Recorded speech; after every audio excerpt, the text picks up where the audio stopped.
Think about your bank account, the digits on that screen, the cards in your wallet. Do you feel a weight when you look at them? A sense of pride? Or maybe a sense of pressure? For most of us, money isn't just a tool. It feels like a master. It dictates where we live, what we eat, how we spend our precious time, and whether or not we can finally rest. It promises freedom, but often delivers fear. It offers security, but demands constant, anxious attention.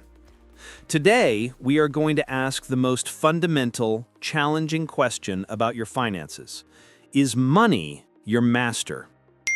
Welcome to the start of a journey to rethink everything. This is Chapter 1, Rethinking Ownership versus Stewardship.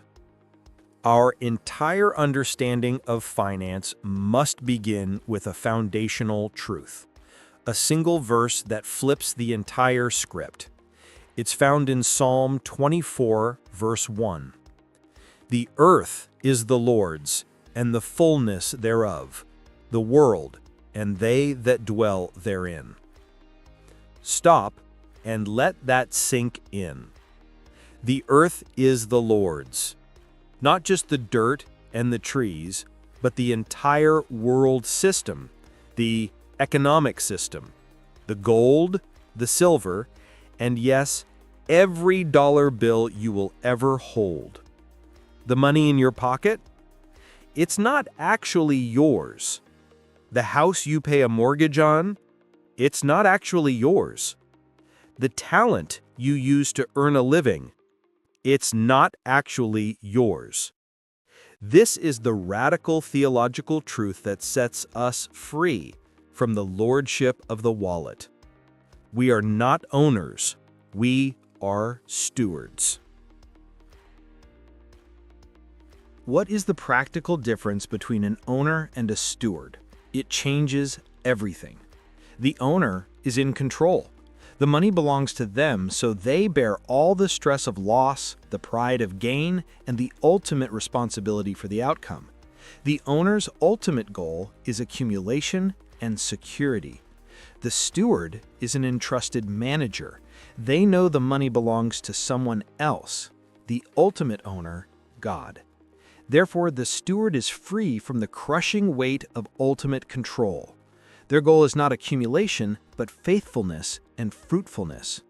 When you act as an owner, you hold on to things so tightly they become a god, an idol.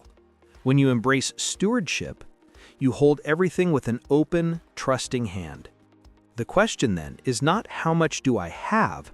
The question for the steward is what does the owner want me to do with what he has entrusted to me?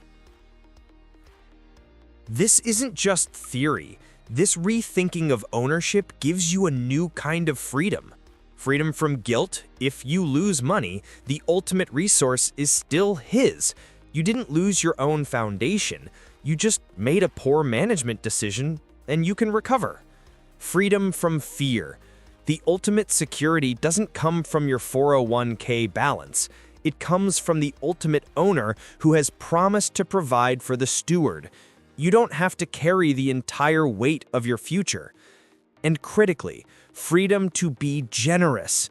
When you see every dollar as a resource you are managing for God's purposes, generosity becomes not an obligation, but a joyful opportunity. So, Chapter 1 closes with a choice. Will you continue to live under the lordship of your wallet, carrying the heavy burden of ownership?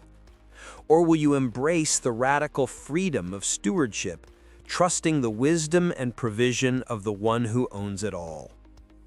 Your homework, your first step?